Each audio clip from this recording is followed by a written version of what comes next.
হয়। তাহলে যে স্কুলের ম্যাডাম বললো আমাকে কালকে বড় হাতের এবিসিডি লিখে আনবি।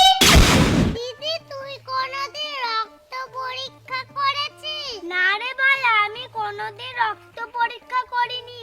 তুই করেছিস? হ্যাঁ দিদি, আমি রক্ত পরীক্ষা করেছি।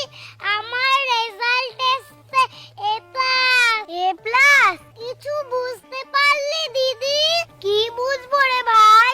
আরে সফলতা তো আমার রক্তে রক্তে দৌড়াচ্ছে।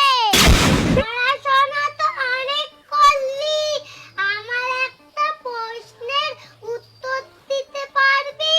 কি প্রশ্ন রে ভাই? কই বল তো দেখি। আমরা যে কোনো ফল উপর দিকে না পড়ে নিচের দিকে পড়ে কেন? ওটা তো মাধ্যাকর্ষণ শক্তির ফল রে ভাই। মাধ্যাকর্ষণ শক্তি আর ছাই, ওপরে খাওয়ার লোক নেই তাই।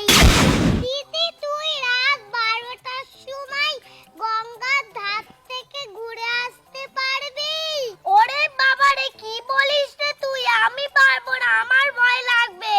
আমি জানতাম তুই পারবি না, তোদের মেয়েদের এত সাহসী নেই। শোন, তোরা ছেলেরা যতই সাহসী হোস না কেন, 2000 টাকার জিনিস না 200 টাকায় চাওয়ার সাহস শুধুমাত্র মেয়েদেরই আছে।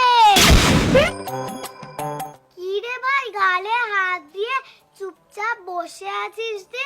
মনটা কি খারাপ নাকি তোর? দেখ না দিদি, সবাই লক্ষ্মীর ভান্ডার পাচ্ছে, আমি শুধু পাচ্ছি না। তুই কি বউ নাকি যে লক্ষ্মীর ভান্ডারের টাকা পাবি? যত